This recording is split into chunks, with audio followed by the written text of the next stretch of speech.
Всем привет! Это Ярослава, и это канал для тех, кто изучает русский язык. И в этих видео каждый месяц мы встречаемся и мы обсуждаем, как у нас дела. Мы рассказываем друг другу наши новости, что мы делали в этом месяце, что мы планируем делать в следующем месяце, и да, просто разговариваем.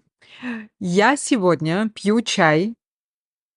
В прошлом видео я рассказывала, что я больше не пью кофе, но я продолжаю пить какао, но сегодня я пью чай. Поэтому, если вы тоже что-то сейчас пьете, то напишите мне, что вы пьете. Я пью зеленый чай с жасмином и мятой. Да. Смотрите, какая у меня классная кружка. В этом месяце я купила такую классную кружку, Буэнос-Айрес. Еще у меня есть другая кружка, такая же, но написано Аргентина. И как был ваш месяц? Если я уже начала говорить об Аргентине, о Буэнос-Айресе, давайте я вам расскажу о моем прогрессе в испанском. В прошлый раз я хвасталась, что как я прекрасно знаю испанский и как все хорошо идет. Ну, и да, и нет. Я понимаю, что когда я только начала учить испанский с учителем, у меня появилась эта эйфория. Мы занимались 3 раза в неделю, и в прошлом месяце мы тоже занимались 3 раза в неделю. И первый месяц, первые 5 недель я вспоминала вообще все, что у меня было в голове на испанском. Вы знаете, я живу в Аргентине, и здесь все говорят по-испански. И поэтому, потому что все вокруг говорят по-испански, я могла выучить много разных слов. Я не знала, как их говорить, но я просто их запоминала. Я просто запомнила много слов. Например, капучино con leche descremada. Кстати, это такой лайфхак, который, наверное, я уже рассказывала вам. Если вы в кафе, то как понять, что человек, который тоже в кафе, из русскоговорящей страны? Очень просто. Этот человек будет заказывать не капучино, а капучино, не американо, а американо, не эспрессо, а эспрессо. Так вот, конечно, я тоже здесь, в Аргентине, в кофейнях заказываю капучино con leche descremada. Так вот, да, я знала такие простые слова. Я знала gracias, por favor, por supuesto, el gato, el gato, buenos días, buenas tardes и так далее. И первый месяц с моей учительницей мы доставали из моей головы все вот эти слова, которые я знаю, которые я помню. И потом я начала говорить плюс-минус, я не скажу хорошо, но я скажу, что я могла что-то сказать. Хорошо, скажем так. Я могла что-то сказать, я говорила с ошибками, но в принципе мне было нормально. Я могла поддержать разговор с моей учительницей. Потом, на следующий месяц, то есть наш второй месяц, я подумала, хорошо, мне надо знать грамматику, мне нужно хорошо знать грамматику. И я думала, что я буду таким методическим мозгом, но, если честно, 3 раза в неделю у меня не хватало мозгов, понимаете?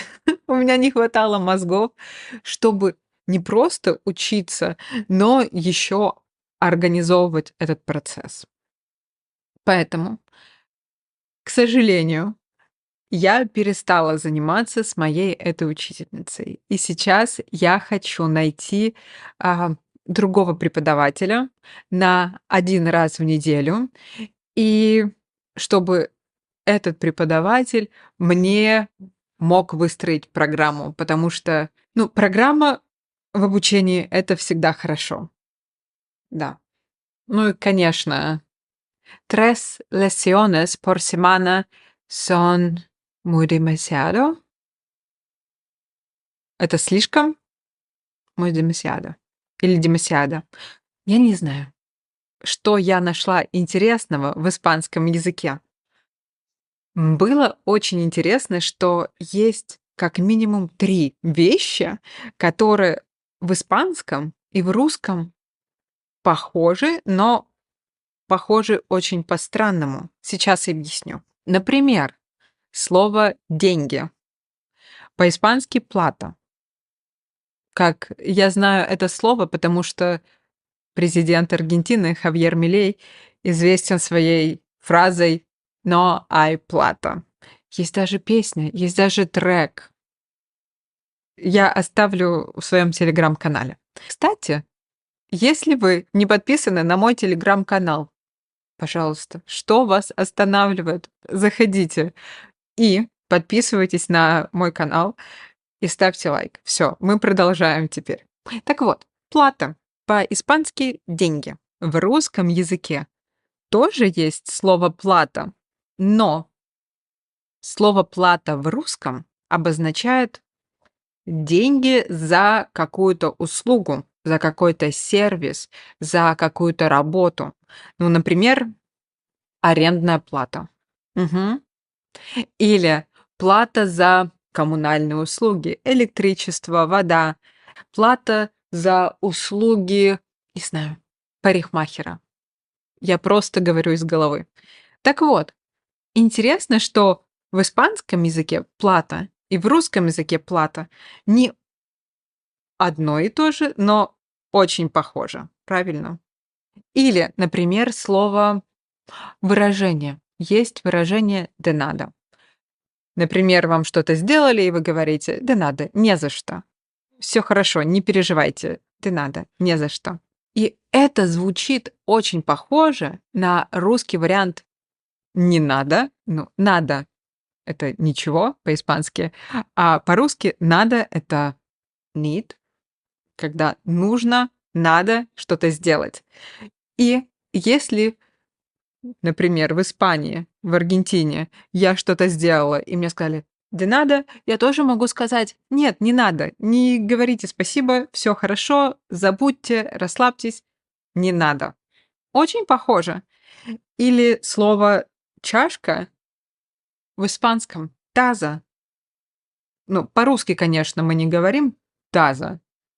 Для нас это чашка или кружка, но у нас есть слово "таз".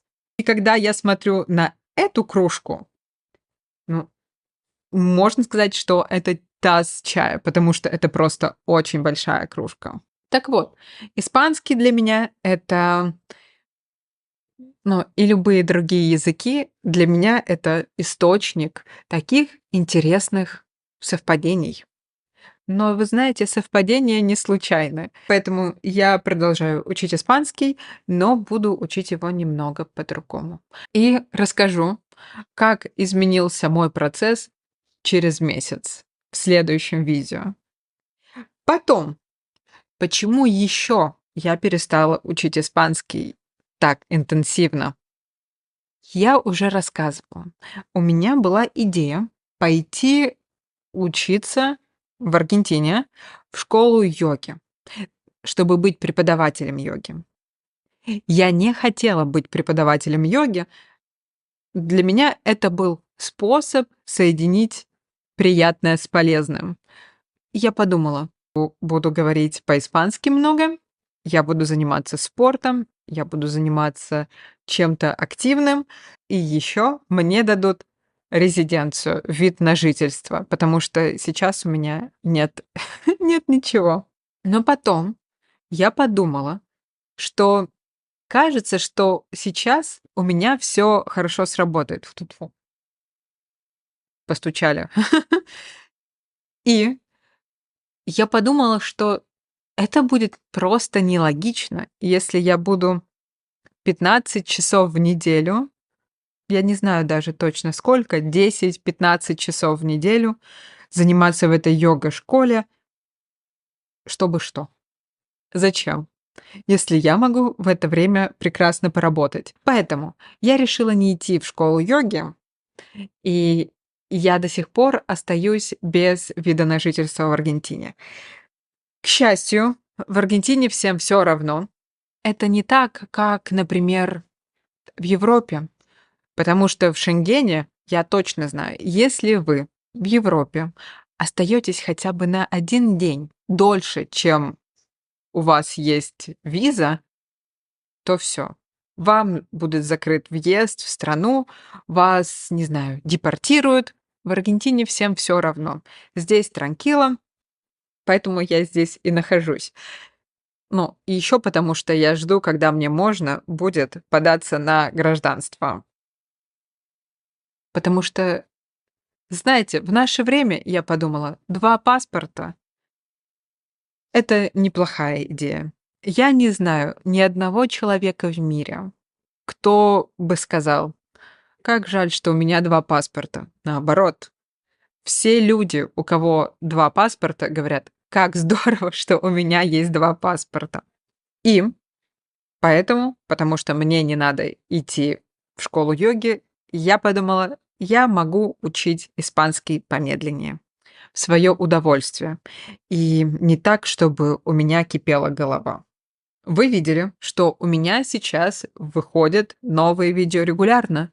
И, конечно, это не только потому, что я такая трудолюбивая, такая продуктивная и такая ответственная. Часть немного, да, не буду спорить, в этом тоже есть моя заслуга, но еще у меня появилась помощница, которая сейчас монтирует видео, монтирует подкасты, делает другие задачи, которые, ну, мне нужно для канала. И, боже мой, у меня просто появилось гораздо больше времени, ну, особенно потому, что у меня сейчас нет 3 испанских в неделю. И сейчас у меня есть 10 дополнительных часов в неделю. Фух. Я могу заниматься, ходить спортом, я могу ходить гулять, просто чаще снимать и делать видео. Надеюсь, что вы это заметили. И поэтому, кстати, у меня сейчас 10 000 подписчиков на канале. Спасибо большое, что смотрите. Я не знаю, что сказать. Просто здорово. И я рада, что нас здесь появляется больше, потому что, ну, у меня, если честно, очень эгоистическая цель. У меня очень корыстная цель. Я хочу, чтобы здесь было больше людей, потому что у меня есть много разных идей, да, и для видео, и для изучающих, и я расскажу чуть попозже. И просто я хочу, чтобы все мои идеи, которые я считаю классными, я хочу, чтобы больше людей просто их знали. Я хочу, чтобы, если я написала книгу, то ее прочитало 10 000 человек, например. Столько, сколько сейчас здесь на канале. И поэтому я рада, что мы все с вами сейчас здесь. И раз я начала уже говорить о книге, я вам расскажу сейчас. Боже мой. В прошлом месяце, я думаю, вы знаете, у меня был вебинар. И это был уже третий вебинар. На этих вебинарах мы разбираем какую-то часть русской культуры и как использовать это в своем языке. Каждому вебинару я делаю уникальную практику, чтобы можно было повторить новые слова, которые были на вебинаре. И для вебинара, который был вот последний, я решила написать небольшой рассказ. Но этот рассказ уже становится не очень маленьким, точнее, он, конечно, небольшой, но сюжет, как я думаю, появляется очень запутанный и, я надеюсь, очень интересный. И у меня появилась такая идея. Немного бэкграунда. Когда я была ребенком, ну, все дети хотят быть много кем. Но когда я была ребенком, я тоже хотела стать писательницей. Я писала рассказы, я писала книги, я писала стихи. Вы знаете, что потом, после школы, я пошла на филологический факультет, где был не только русский язык, но еще литература. Вы знаете, что я преподавала литературу. Вы знаете, что я люблю читать. Во взрослом возрасте я тоже писала рассказы, и я хотела написать роман, у меня была идея, но это было просто неправильное время. И сейчас я подумала, у меня же будет 5 этих встреч, 5 этих вебинаров, может быть 6, но я думаю, будет 5. И я могу написать книгу, просто в которой будут все фразы из всех этих вебинаров и все эти понятия. И я сидела, и в моей голове просто был ураган. Все, сейчас у меня есть сюжет, у меня есть, завязка, у меня есть кульминация, у меня есть развязка, у меня есть герои. Сейчас мне осталось только написать это все. Поэтому оставайтесь здесь, я буду рассказывать, как идет мой прогресс. Надеюсь, что к концу этого года этот рассказ увидит свет. Что еще будет интересного в следующем месяце?